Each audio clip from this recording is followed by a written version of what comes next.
What is up, y'all? Lyndon, are you in the background here? I am in the background. I'm here. You coming on camera, my friend? No, I'm going to let you do this one on your own. Well, all right. Are you going to intro us in? Well, I was going to let you do that, but I'll let everybody know. Right now, we're having some connectivity issues with our host, Mr. Brian Poduska. This is the Real Talk with Brian Poduska show. And so we are winging it on the fly, which is I put all the pressure on loan officer Mark. And so that most of you can understand just how good he is under pressure. That way, if you ever need a mortgage, then he's going to be the guy, your go-to guy. So let me see if I think we may have Brian may be here and just he's still freezing up a little bit. But anyway, what we're going to be talking about today is working on your business rather than working in your business, and how vital and important that is. And as I said, Mark is experienced with a lot of these videos. He's been doing this for a while, and he's got a few things going himself. So I'm going to let him take control today. And Mark, if you're ready, I'm going to cue you up. But go ahead and talk a little bit about who you are. Movement Mortgage. Before we talk about me, man, I am going to give Brian a proper introduction, whether he is here or not. Welcome to the show, y'all. This is Real Talk. It's normally hosted with Brian Poduska. You've got your guy with you here today, Loan Officer Mark. I'm going to hold down the spot. Everybody knows that we kind of do things live and we fail forward. And so that's exactly what we're going to live out today. Real Talk has been a pleasure to be a part of. We go over a number of different topics that are super relevant to any entrepreneur. We focus a lot in real estate. We talk mortgages, we talk DFW markets, we talk other markets, and it's always a good time. We have an amazing theme that we are talking about this show, that we are talking about over the next couple of weeks to come. And it is the favorite for me, which is the conversation and the discussion of working in your business versus working on your business. So as a independent business owner, as a loan officer myself, I know I have struggled with this throughout my entire career, but over 2021, I have put a massive focus specifically on working on my business. And so I want to, give Lyndon his proper dues and rights as well. Thank you, Lyndon, for putting on the show. And with that being said, let's bring on my amazing co-host, Kendra. I cannot pronounce Kendra's name for the life of me. I am sure she has the same exact problem when it comes to me. But Kendra, welcome to the show. Thank you. I appreciate it. Yes, the last name is pronounced Strawn, like there's a W in there.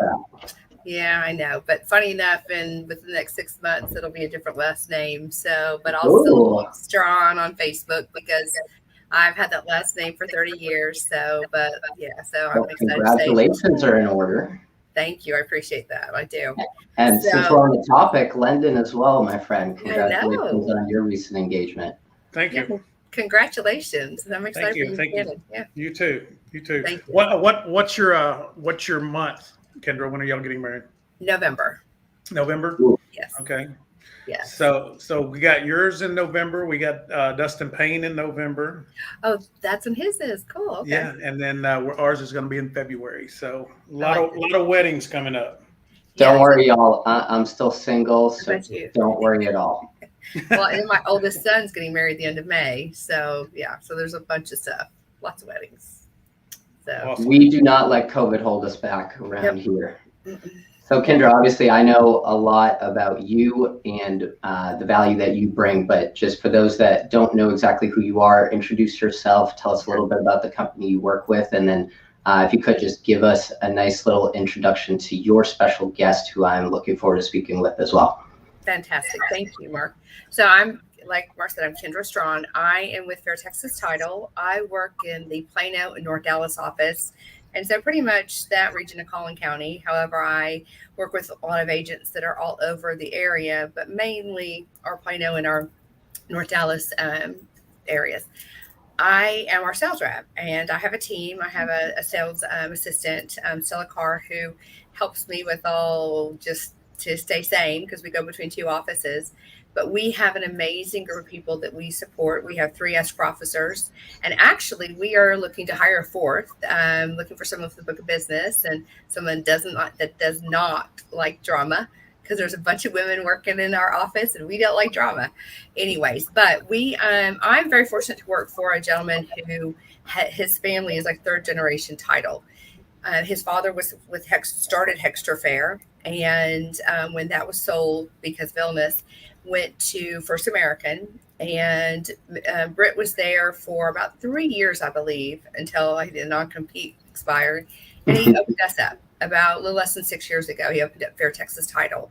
We've grown to 11 offices.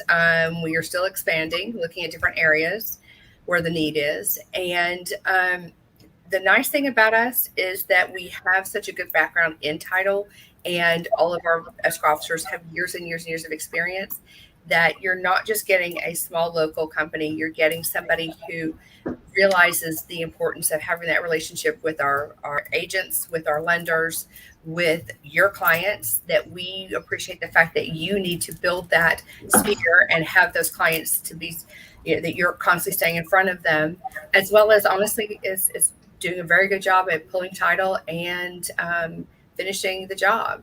So we have 6 underwriters that we can go to, whereas some of the bigger corporate just have their one. And we really work hard to be the finest closing experience in Texas. And that is our motto, and that's what we really work hard to do. But I love to connect people, and I love to help people work on their business and in their business, doing both. And there's definitely a difference. And I'll have a story later to tell about an agent I sat with who I really couldn't get her to think outside of herself, to realize she was doing a great job in something, but it wasn't going to get her anywhere. So I'll get to her, get it through. But it was interesting because it really made me think of, okay, people that are really going places are really, they know where they need to be and what they need to do it. But one of the people that helps my agents do that is Mandy Jackson. She is an amazing person who has this awesome event planning. I call it event planning, even though to me it's like a real estate event planning company. She basically, and I feel awful because I just know her by Mandy Jackson and don't even know. Isn't that terrible, Mandy? You're going to shoot me for the name of your company. I have to admit it. But she basically helps agents with taking a look at what they need and where they're at to get to that next level. So she has agents that are already in that top producing area, and they really, really want to stay there, and they're willing to spend a little bit more money, but they're not going to just do mail outs. They're going to do events. She kind of helps people label themselves and define themselves so that they basically can really stay in front of people. And it's in a different way. And it's kind of something that we also do. All of our offices are doing monthly pop by and postcards. And she just follows right along with that because she does that. And she's going to kind of assist me in my offices and my agents and getting out there and really getting in front of their people so that they're not forgotten. So that when they decide they need that realtor, that's the person they call. But she's just is fun and really thinks outside the box. So she's just one of these great contacts that I got from an agent. She supports Andrea Miller with Keller Williams DPR. And I was just so thankful when we got in touch with her and we got, in tune. So that's Mandy. Well, that is an awesome introduction. Lendon, why don't you bring Mandy to the world? And Mandy, welcome to the show. Welcome to Real Talk. I am holding it down for our friend Brian. He is here in spirit, not here technologically speaking now. Mandy, I know, I have no idea when, but I know we're connected on Facebook. I know you have a Facebook group. I know you do a ton within the space, but I guess if we didn't do you proper justice, just tell us a little bit in your words, a little bit about your career, what you're doing right now, and how we got here. Yeah, so thank you for the introduction, Kendra. I always love to collaborate with you. So my name, as she mentioned, is Mandy Jackson. My business is actually called Leads, and that's kind of what we do is I help realtors generate leads in normal and natural ways by strengthening your sphere of influence. So my background is actually not in the real estate industry, so that's kind of something unique. My background is in events and client engagement. So I've been a wedding planner, which sounds like it's appropriate for this particular group that we're with today. I've done some Marine christenings for our U.S. Navy. I've done big conferences. I've done smaller retreats, and everything in between. Like, if you can dream it, I've probably planned it. When I moved here to Texas from Washington, D.C., I became a stay-at-home mom pretty quickly and abruptly. And my realtor actually hired me on as what we called like a client care coordinator. So I helped do all their events and their pop buys and kind of help them take that off their plate so they could focus on money-making activities like transactions, closings, open houses, kind of all those other things that you have. And so once I did that and I went to conferences and I met other agents, I realized there was a gap in the market and that I could help agents. And I've been doing that ever since. I broke out on my own, started my own company, and it has been helping clients, helping realtors do events and pop buys and just really unique ways to connect with their sphere of influence. Love it. Love it. And I also love that my man Brian is coming on the show. It's crystal clear. Brian, I've been holding down the fort for you, man, and I hope you got to hear the very end of Mandy introducing herself. Mandy, event planning, people that until they actually plan an event and coordinate it and actually run it, they have no idea what they're getting themselves into. So appreciate you for bringing that to the presence on the stage here. I know there's going to be a lot that we're going to jump into, but with Brian having joined the show, man, Brian, when are we going to get you some new Wi-Fi, man? What's going on? Dude, you know, another technological curveball here, and apparently the Wi-Fi in the building is supposed to be working, but rebooted a few times. Guess what? I just went to my cell phone, put my own hotspot on. Desktop's running off my cell phone, so go figure. Who needs freaking Wi-Fi, right? Right. No excuses around here, man. No, we persevere. That's how we do. Heck yeah. Well, Mandy, it's good to see you. So luckily, I do know, I'm blessed to know Mandy from previous introductions that we've had. So welcome to the show. Glad to have you finally on, because we've talked about having you on the show for a bit now. So cheers to Kendra on bringing you on. Mark, Kendra, good to see you guys. Lennon, I'm guessing you're lurking somewhere there in the background. Always lurking. What's up to you? I was lurking. All right. Well, he's not listening if he's lurking. Well, good. I'm glad you guys persevered without me, because I'm certainly more of a hindrance than anything else. I might as well just get out of here. But Mark, do you have your guest coming on? You know, I mean, Murphy's Law, man. When one thing goes, everything goes. We're going to have my guest on a future episode. But Brian, I did begin by letting us know, or letting the audience know a little bit about what we're going to be talking about. And it's really a continuation of the conversation that we started over these last couple of weeks. So I know you are a man of preparation. Why don't you reintroduce the topic, and let's have you get us right on in. Yeah, awesome. No, thank you. And again, thanks for rocking on without me. So last month we focused on business development and had some awesome conversation around that. Had some really good learnings, good sharing, good stories that were told by our guests.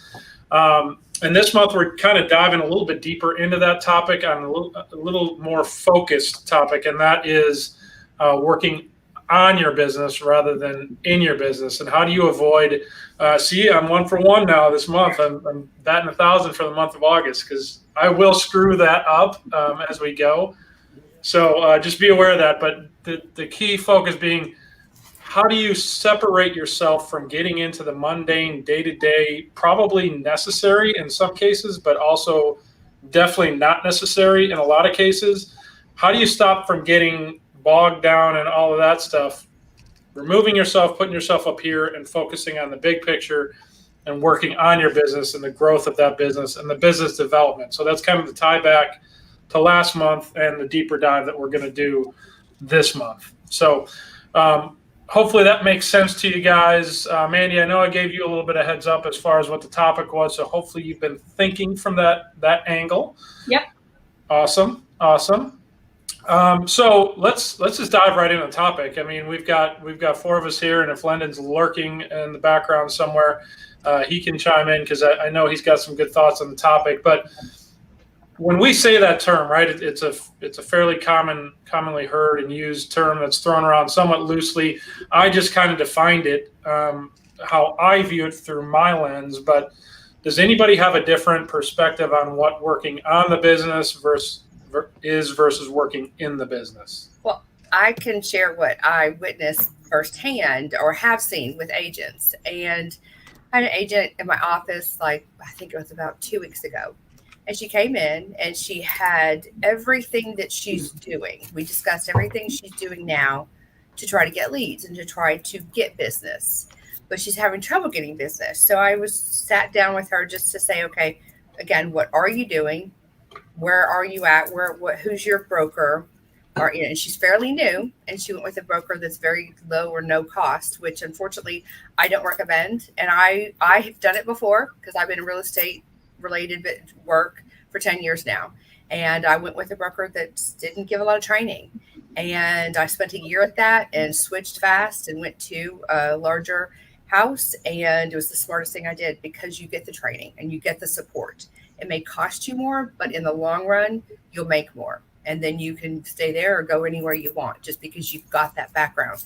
But so she's already started somewhere where she's not getting a lot. She's having to look at it all online. She doesn't really have someone she can really talk to or go into an office or go and meet with a bunch of people and get that feedback.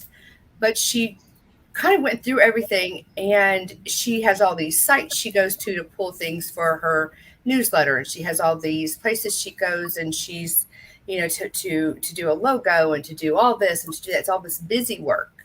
And I kept trying to divert her back to, so where are you looking for leads? Is there a neighborhood or two that you were trying to farm? Where you live currently? Is that a neighborhood that you're renting, you own, or you're an apartment that you would like to go after those individuals? Is it 300, 400, 500 homes? I can find that for her. I can figure out exactly all that information. And I could never get her to stop telling me about all of what the websites and the newsletter and the her cards she's doing and all of this, because she's actually doing some things that make a lot of sense. But I couldn't get her back to the fact of, who are you going after? Who is your sphere of influence? Who are the area you want to talk to? Do you have the ability to go into an office and take lead calls and to take phone calls and answer calls? Like some of the brokerages, you go in and you have phone hours when you're new, because that's a great way that's what they want you to do. So you get some leads. So it was really interesting because I realized very fast that she was just working in her business. She wasn't working on getting leads. She was doing all the right little things that they tell you to do. But unless you've got this sphere to send it to, or a neighborhood, or you've got a goal as to, I want to try to own this, what we call own this neighborhood, or own this area, or I have somebody who's the condo queen, who she basically wants to own a couple, condo areas and then some other areas. But it's like they have a vision as to how to get there. And that's where I've got to work harder with her to get her there. But it was just like, it just hit me fast and just hit me in the face. Like, she's not working in her business. She's just, she's not working on it. She's just working in it. She's just doing all the little things here by, to get it done. So that was real interesting. I think, unfortunately, a lot of us find ourselves in that position, not just that one individual agent, but agents all over the country, all over the DFW, lenders, real producers that are out there that are producing and continue to need to take time and sit back and work on that magic word that you just mentioned, Kendra, vision. And I think a lot of that just comes from literally taking a step back and looking at your business and looking at what do you want it to look like, and who is your avatar, and should that be your avatar to begin with? But a lot of it just comes, the challenge really comes from all of us in a way being out on our own separate islands, right? And right now we have a coach for everything, and we have a course for everyone, and we have every sort of shiny toy out there for us to buy. when all we really need to do is go internally. And so I have a feeling that Mandy knows exactly what I'm talking about. And Mandy, I mean, you work with agents. I know you've got some lenders that you're working with as well. Come on into the conversation. I know you've got a very unique and appreciated perspective that I look forward to hearing. Yeah, I actually, when I heard the topic, I was looking forward to it because this is something that I talk with my agents every single day, day in, day out, and kind of focus in like, well, where are your energies? What are you doing? I think being a realtor, you have a unique set of challenges. And I think that one of the most challenging things that realtors face is there's constantly someone knocking on your door, like title companies, lenders, the builders, their current clients. People want something from them right now, this very minute, this very second. And it's all urgent all the time. But the one group or category that's not urgent is like your sphere of influence and your pipeline and working on building that pipeline and working on your business. That's not an urgent right now thing. So it's really easy to say, you know what, I got to get back to the builders. I've got to get back to the inspectors. I'll work on this portion later. It like reminds me of this wonderful client that I have, and she's one of my all-time favorites. But when we first met, she told me, like, do you know what? I know that I need to give closing gifts. Like, I'm a top producer. Like, actually, this has happened to many clients. I know, but I get so caught up in like making sure it's the perfect thing. You know, you want to make sure it's like the perfect thing, that I get so caught up and it takes up so much of my brain power that I just don't do it. I just don't do it because it's too much. And I have heard that story over and over again, but in different scenarios. Like I've heard clients like, I wanted to do pop-bys, but I leave them in my trunk. Or I wanted to do an event and I planned the whole thing, but I was too nervous to send out the invitations. Like I hear this every day.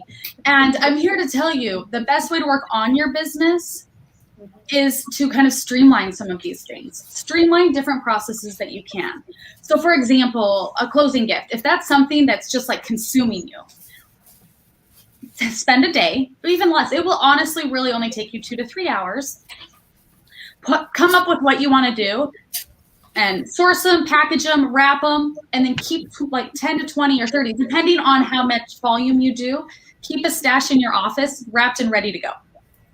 And if you need it, you can, then when you have that closing, you're not constantly like, oh no, I got to go to 10 stores. I got to figure it out. And it just takes that whole thing away. So you can focus on what's really key for realtors, which is relationships.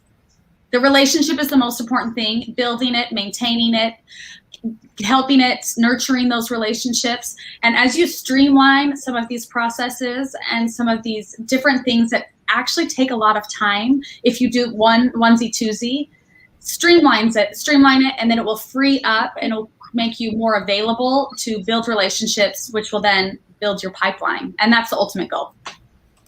Or even easier, all they need to do is pick up the phone and call Mandy and say, Mandy, I need a closing gift. Hook me up. Yes. Well, with some clients, what we have it set up where their transaction coordinator will email me while they're doing all their things. Hey, we have a closing. This is the day, the time, the place. And we get it there. Outsourcing is great if you can do it. I know that that's not realistic for some agents. So work to get to that point, of course. But in the meantime, find ways to streamline your own business in any way that you can, whether that's outsourcing or doing it yourself or getting an assistant. It will save you. And that's what we tell agents too. If they're getting to the point where they're getting bogged down just in entering their information in the MLS, well, have you talked to a transaction coordinator? Have you figured out that you could actually save more money and make more money by having a transaction coordinator that can input all your items? They're only charging you by the quote transaction, which means the whole contract. And it's the smartest thing to do.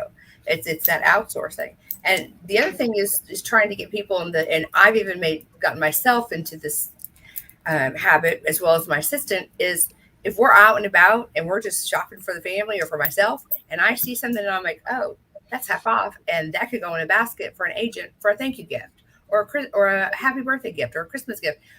I buy those, and we have a huge gift area in all of our offices, so it's already there ready to go. When we know we've got something that we need to present to one of our agents or a lender or even to a client, so I have one of theirs. So because we'll even help out if like, oh my goodness, I forgot, and there's their birthday today. So it's it's almost like you get to the point where you never stop thinking about it. It's your business becomes just every day. That's what we do. It's part of our life, and it's just who we are. And we call it the grind. Yes, we do. We call it real estate. And hopefully you love what you do, because it can be over consuming. It can be, it can take over your life if you're not careful. And I think, man, you touched on a subject with outsourcing, right? And Mark, I heard you chime in. I think you said something to the effect that you want to challenge. I'm going to disagree. And I think, I don't know if it was on this show, but I talk about it all the time. I guess before I jump into the way that my brain works, which is really just going down a list of, do I need to do this? If I do, can I automate it? If I can't automate it, can I delegate it? If I can't delegate it, do I really need to do it? And if I really don't, then get that out of my life and delete it and call it dead, because that's what I do. But I think, in a way, none of us can get outside of our business until we do the number one thing, which is actually have a business plan and a strategy and a compass and a target. And from there, we can now set incremental micro targets to give us a sense of achievement, to create that motivation and the kind of the what should you say, the confidence in yourself and your ability to execute. Because from there, it really isn't that difficult. Now, I have been working on this literally this entire year. It has been super difficult for me. I am not a plan things out and write them down and then go do. I am the executive. I am the one that's literally telling everybody to go do this, this, and that, because if we do it that way, then we will be able to make it work. And I have had to go the complete 180 on myself and literally go to war with myself and literally write down step by step, from before a lead comes in or a call comes in, what happens next, and literally mapping out from start to finish. And in all reality, our finish, aka closing, is really the beginning, right, of our relationship with our homeowner. And literally writing it down and getting removed from all of the distractions and inbound noise and requests. And like you were saying, actually now I can't remember, I think it might have been Mandy, when everything is a 911 emergency, nothing is a 911 emergency. So literally the only 911 emergency that we as operators have is, how do we go from where we are today to where we want to go? And you cannot do that until you really take a look from a 50,000 foot view.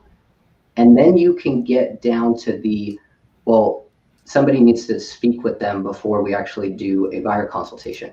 Does that really need to be you? Like agent, does that actually really need to be you? Or can you delegate or automate a human who is customer focused to go out there and have those conversations? And do we really need to be out there driving and picking up our first sale signs? Or can we outsource that and pay somebody for pennies on the dollar versus what we are earning ourselves?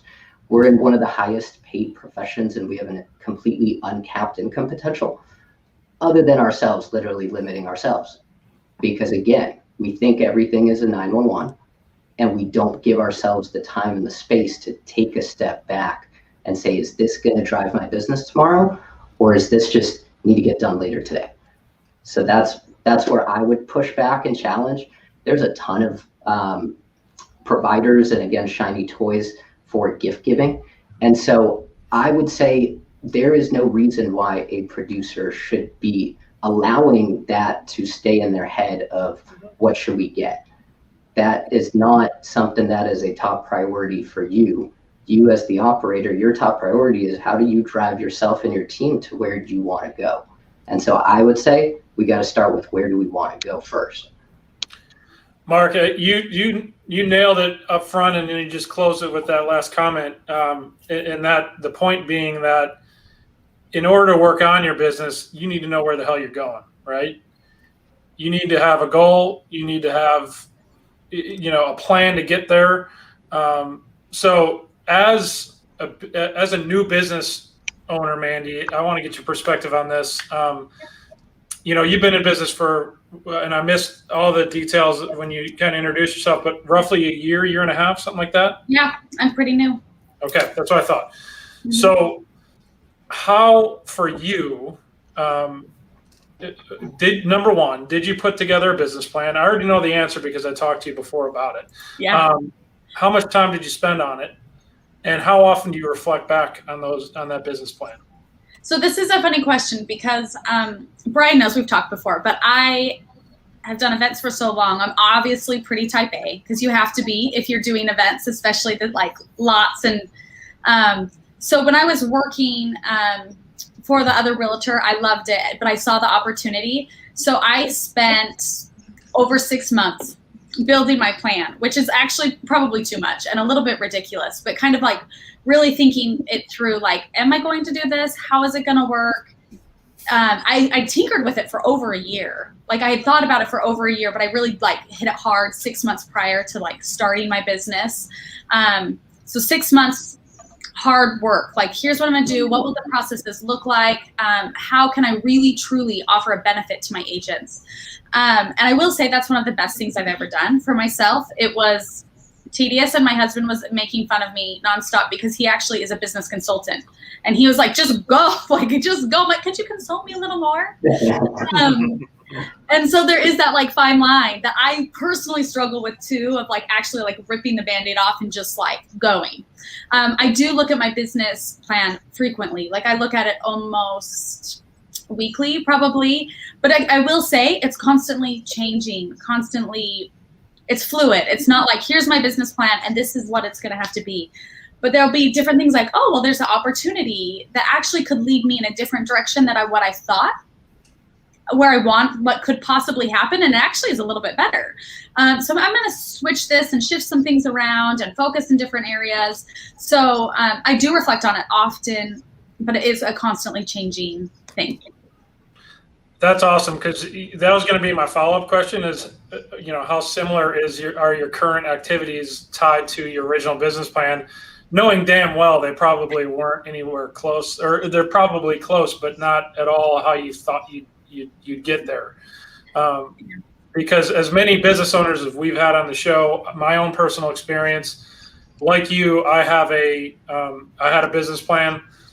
I have a business plan. It's constantly evolving. How the heck I generate clients is constantly evolving. And then I have a monthly sit down conversation with a coach that, all right, here, what metrics are we going to cover? And the key metrics are, how many people are you talking to? How many properties did you pick up? How many sales did you name it. There's a gamut of different metrics that we're going over. And then it's strategy, right? Like what strategies do you have in place? What's working? What isn't working? How do you get that one that you want to get on track? Like you said, Mark, how do you dump the ones that aren't working, that aren't necessary? So it's really that fine tuning as you go. So I always love hearing from new business owners. Picture yourself a year down the road, or when you hit that year mark, where were you versus what you thought you were going to be as far as whatever metric you want. Let's call it revenue or number of clients in your case, maybe. Where were you versus where you thought you were going to be? And then number two, how much different was it getting there than you thought it would be? Can I add a number 3 in there? I hope I remember them all. I should have written them down. Okay, yes. So good thing, Mandy, this is all recorded, girl, so we can always go back and fill the gems and nuggets. I've been, honestly, up until probably 2018, I never had a business plan. And in reality, I was always a middle of the road producer, never really wanted to be the number one, never really had big aspirations, and kind of just wanted to get in, get out, and keep my head down, which you guys I can see Kendra shaking her head like, this guy, really? But I have been focusing and talking with agents about business planning for these last couple of years. We do a lot of workshops focused on business planning. And the one thing that I would say, Brian, you missed out on, which is a massive thing that everybody needs to include in their business plan is a why. Why does this shit matter, y'all? Right. If you don't have that figured out, and that doesn't, it's not an actual, like, it doesn't make you feel something. It doesn't make, like, I just felt the shivers go on my arm. If you don't have that, then that's where we got to put our focus. And so the what and the how matter, but the why at the end of the day, that's the shit that's going to wake us up in the morning and not let us go to bed at night knowing that we still got some things that we got to do to make sure that our business is on track. So that's the one thing I would add in there. Yeah, that's a good call, because there's many a times, especially as we're going on the working in the business part of it, right? When you're knee deep in shit, so to speak, right? And you're like, I'm so sick of this. You deal with one more shitty client or one more hangout, one more no, one more anything. And it's at one point or another, we all have enough, right? But here's something I think that's very important. And I think that in some of the coaching circles that I've been around, I think that they misread this. And one of the things that I think we have to do, Mark, this goes to your why. We have to, first of all, you have to have self-awareness. The other thing, and I'll get to this later, but if you're not doing a SWOT analysis every 3 months, Brian, you talked about this. If your business plan isn't changing, then you're either not growing or you're not getting worse, one or the other, because the business plan should be evolving as much as your business does. But the thing that I think that helps us with the why, number one, what fuels you? What gets you excited about your career? What gets you excited about helping and serving somebody tomorrow versus what deflates your energy? And we all have it. We got into business to do something, not everything. I'll be honest about it, right? I didn't get in business to do all of this. I got in business to do this because this was fun. And it provided an income that was fun. But I don't want the other crap. And so that's where we have to start looking at either outsourcing or hiring, training, and managing, which that can sometimes be tedious for us as well. And then you've got to have those connections and get the right people that you trust. But if we're not, I think we have to be honest with ourselves and go, I can't be all things to everybody, and I can't be all things to this business. I have to have some help. And the biggest mistake that I've ever made, I was telling Mandy this before the show started. When I had the 2 health clubs, I had about 40 employees, and I was a glorified babysitter. I hired people from 17 years old to basically 23, 24. And it was like telling your kids to pick their shoes up out of the floor, to make sure they get the line. I mean, that's all I did all day long. And I did that for 18 hours a day. And when I got out of that, because I just burned out on it after many years, and I started a business, I didn't want to have any employees, none. I didn't want to be responsible for anybody else. I was tired of it. I knew that I would do what I needed to do, but I didn't want to train them and have them quit, because that's a waste of time, right? So the lesson that I learned in that is you also can't grow. All you are is an employee of yourself, and that's as big as you're ever going to get. And there is a cap to how much revenue you can produce working by yourself. And so at that point, I'm like, okay, so there's a better way. You don't have to be a babysitter, but you also can't do this solo unless if you want to get anywhere. So I had to start looking at what part of this job do I really want to do? Am I good at? Where can I serve my needs, and where can I serve everybody else's needs? And all of the rest of this, I've got to get some help with. So I wanted to throw that in there because I think it ties into, huge, man. Everything that you guys are saying. Self-awareness. I mean, both having it and the lack of is literally the difference between a successful entrepreneur and the other side of it. But being honest in that self-awareness, and that's something it's hard for us to do, because we don't, in coaching that I've done, a lot of times people don't want to really get down and compare themselves to the competitor. They don't want to compare themselves to the guy or girl that's ahead of them, and they don't want to compare themselves to the guy or girl that's chasing them.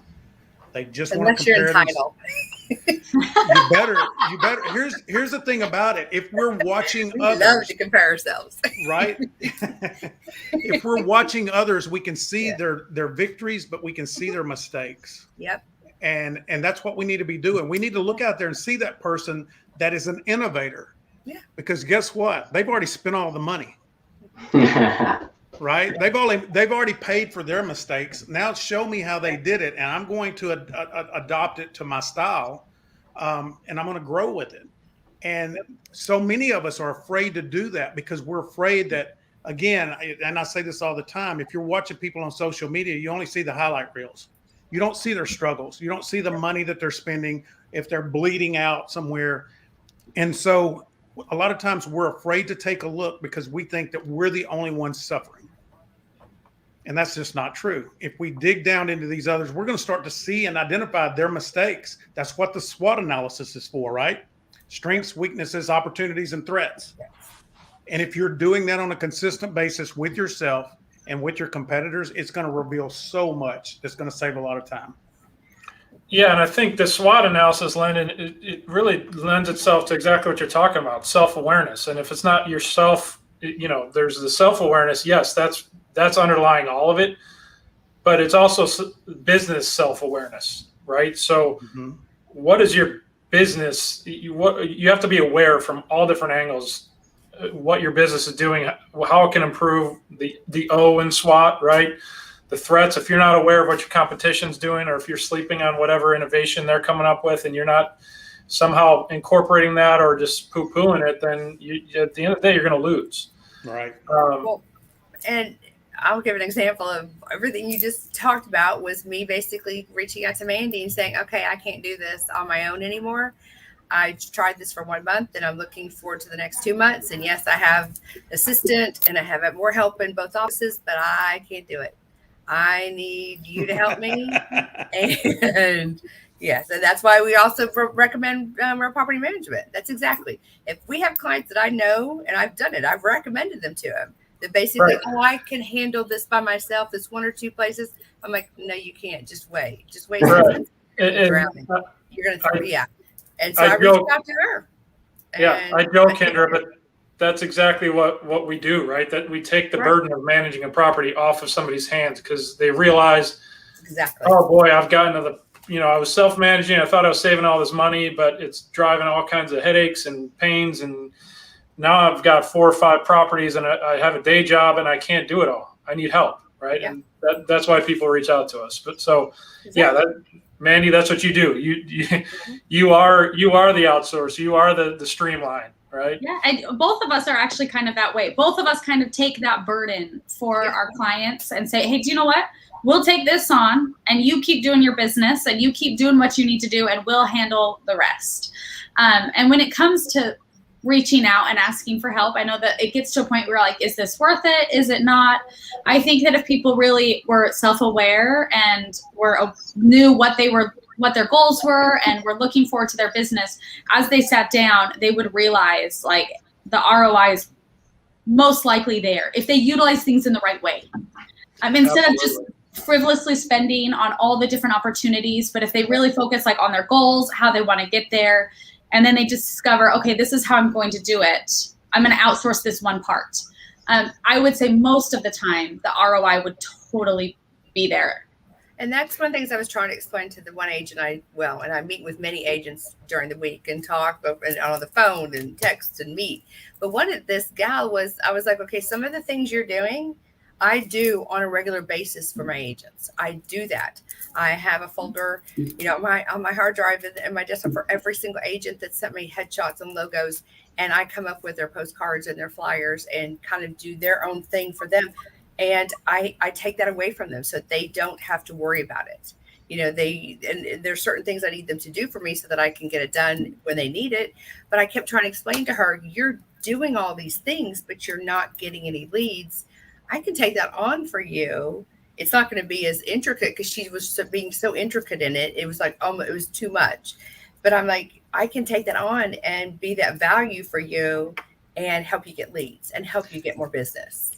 So I want to ask you all a question real quick, because I think this is important. I think the people watching are going to want to know this. As a professional that has been where we're talking about the other people that are right now, Brian, you are a resource to take a lot of the responsibility away and let property managers do what they got into property management to do. They didn't get in there to do all the things you do.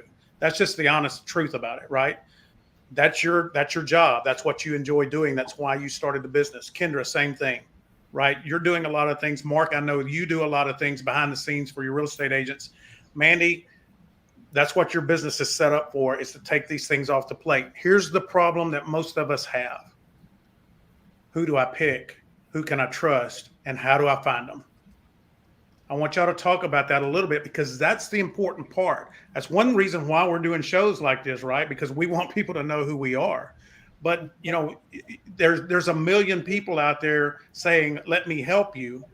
But for a lot of these businesses, a lot of these real estate agents, sometimes that discretionary spending is kind of tight, and they don't want to drop a couple of $1,000 on something to see if it fails. So talk a little bit about how to find the right people to outsource to and partner with. One of the things I tell the agents is ask your fellow agents. Ask other agents that you know that are successful who they're using. I have one that I met with a week ago and just did a 2 postcards for her. We're going to do a third. She wants to go after a certain area and neighborhoods, and I pulled the neighborhoods for her. And then she did some flyers because she's dog sitting in another neighborhood. And she said, you know, I'm over here for this whole week. I'm just going to go door knock. And I was like, okay. Got her flyers, got her printed, and made sure they were sent to another office, one of ours that's near her.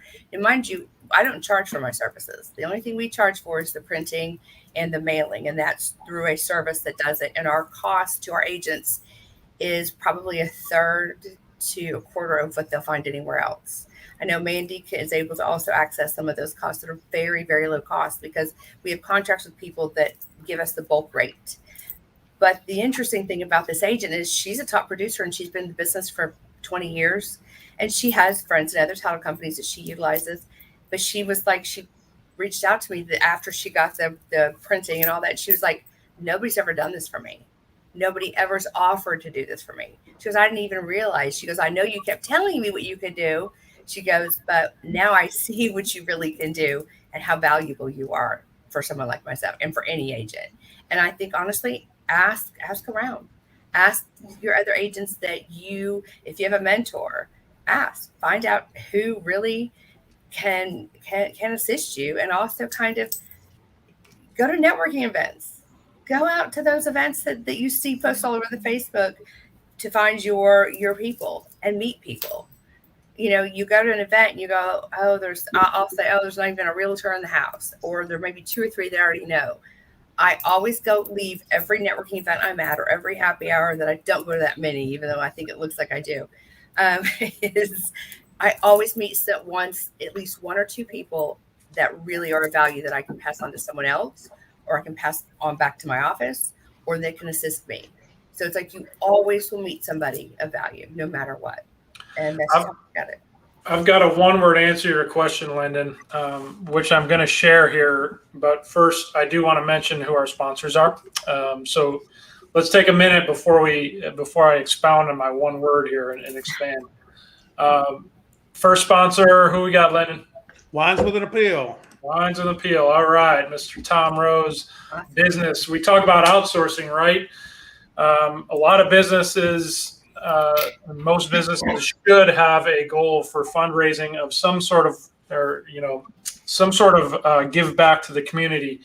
Well, that's what Wines with an Appeal is. It's a company dedicated to assisting people fundraise for their favorite nonprofit organization. They provide a fun and educational program to entertain your donors and increase their wine knowledge. Key, wine knowledge, there's wine involved, right? That could potentially cost a fundraiser absolutely nothing. Tom is awesome at running these. They're fun. You learn a ton about wine, and you actually have the opportunity to purchase wines that aren't widely available at all the places we shop for wine at. So if you want to get in touch with Tom, send an email to tom@wineswithanappeal.com or call him at 214-621-5216 for more information or to schedule your event. And then our second sponsor is Liberator Health Insurance. Greg Holdberg, who is a co-host on the show, owns Liberator Health Insurance. Liberator provides a deal of the week. This week's deal is a 54-year-old single parent with a 23-year-old daughter. Got a great plan for $460 a month. That's pretty shocking. If you were to do that same thing in the government marketplace programs that are out there, you'd be paying likely 3-4 times that, something like that. So what Greg has is again, we talk about outsourcing, right? You can go shop through all these different plans yourself, or you can call Greg and get educated on, tell him, hey, here's what I need. Here's my family situation. Here's our health situation. And let Greg outsource it, man. He will listen to you, listen to your needs, educate you on what you're looking for, and ultimately provide you an opportunity that could be way better than what you find on your own. So please reach out to Greg Holdberg. Again, he's a co-host on the show here, also a weekly sponsor. So I have personal experience with him. Call him up at 214-886-4688 to have him help you look for health insurance or something that could benefit you and your family. Okay. With that being said, I want to circle back to Landon's question about what is the one thing that you can do and really it comes down to awareness, right? So we all have these services that we offer. We can all outsource. We can all streamline. And my one-word answer to your question, Landon, is network. So Kendra touched on it, networking. And I'm dropping the ing from the word networking, and I'm saying just network. So because there's multiple ways to do networking and to build your network. And I'll add another word in there, and it's awareness. So awareness within your network and then awareness outside of your network. And if you don't have awareness in your network and you don't have a strong network, you're not going to have awareness everywhere else. And what we're doing here on the difference and what we're doing here on Real Talk, and all my co-hosts can attest to this, we're trying to build awareness and really within our network, right? And then as we're bringing more and more folks on and gaining that trust and giving personality and giving, faces to names. And again, you're on the show, you've got a personality. It's not just a business at that point. It becomes, okay, somebody who I can know, like, and trust, or at least reach out to and develop that know, like, and trust aspect. So that's my long-winded one-word answer to your question, Lennon. It's a great answer. Yeah, well, I said enough words. One of them, or two of them hopefully made sense, but that's kind of my viewpoint. Well, and I think that the way realtors find services and people to help them is the same way people find realtors. It's through word of mouth. Like, ask, how do people find a good realtor? Through words of mouth, through positive experience. Up here on my board, I have my favorite quote, and it's that people don't buy services and products. They buy relationships, stories, and magic. And that's something I kind of live by. Like, how can you provide your clients like the magic, that thing that people are looking for and wondering and they need? And that's something I personally pride myself on, is providing that magic for my clients and their clients, kind of those surprise and delights. And that's what people are looking for. That's what people need. They're not necessarily, if they know that the relationship is going to be there, the magic's going to be there, that's really all someone needs. Good stuff. I like the magic aspect. That carries a lot of weight. Disney would agree with you, by the way. I know. I live and breathe like magic. That's the most important aspect personally for my business, is creating that magic, because that's really what's going to set our realtors apart from everyone else. Well, it sets you apart too. If you can create magic out there, that's a pretty good selling point. Yeah. I say that seriously, but yeah, magic is pretty awesome. I know, you can't beat it. It trumps all. Magic trumps all. That's right.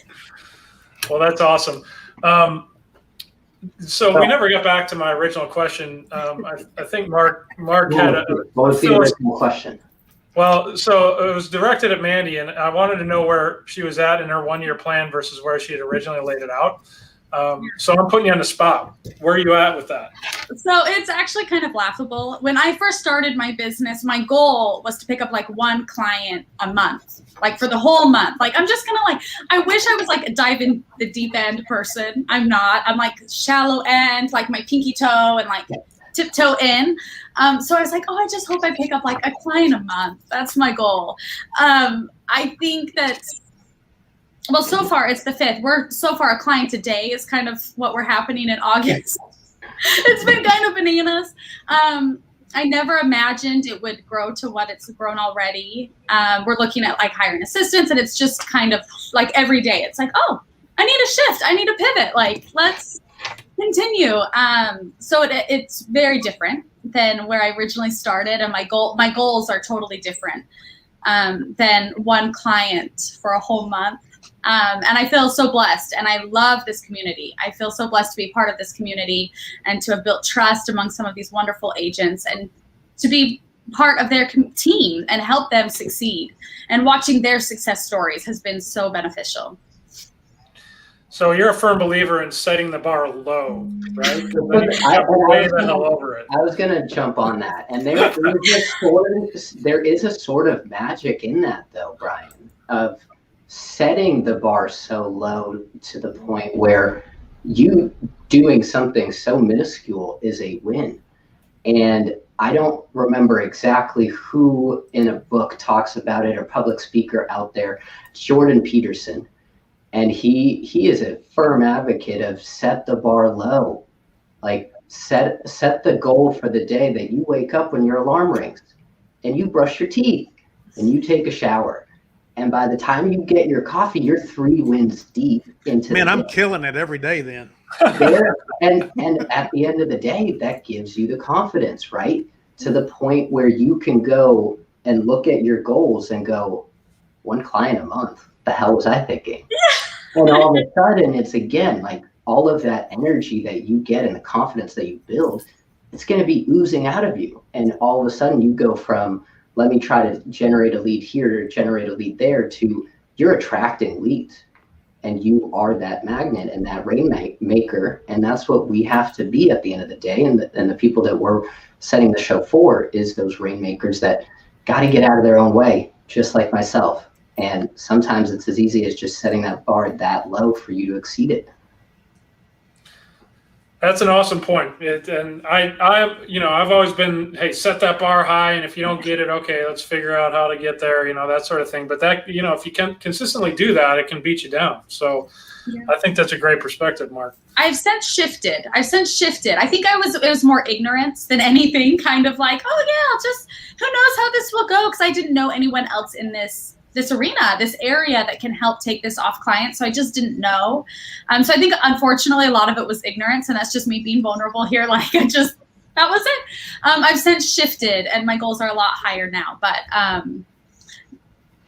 it was, at the point, laughable. Yeah, well, like you said, and Mark, you put it well. You can look back and be like, what the hell was I thinking? Because all of a sudden you're killing it, right? So. Yeah. No, that's awesome. So, all right, we're running out of time, guys. I apologize again for coming on late. If now I know my fallback plan is I can always rely on my cell phone hotspot. So I learned something new. I thought you were going to say rely on loan officer Mark, bro. What happened?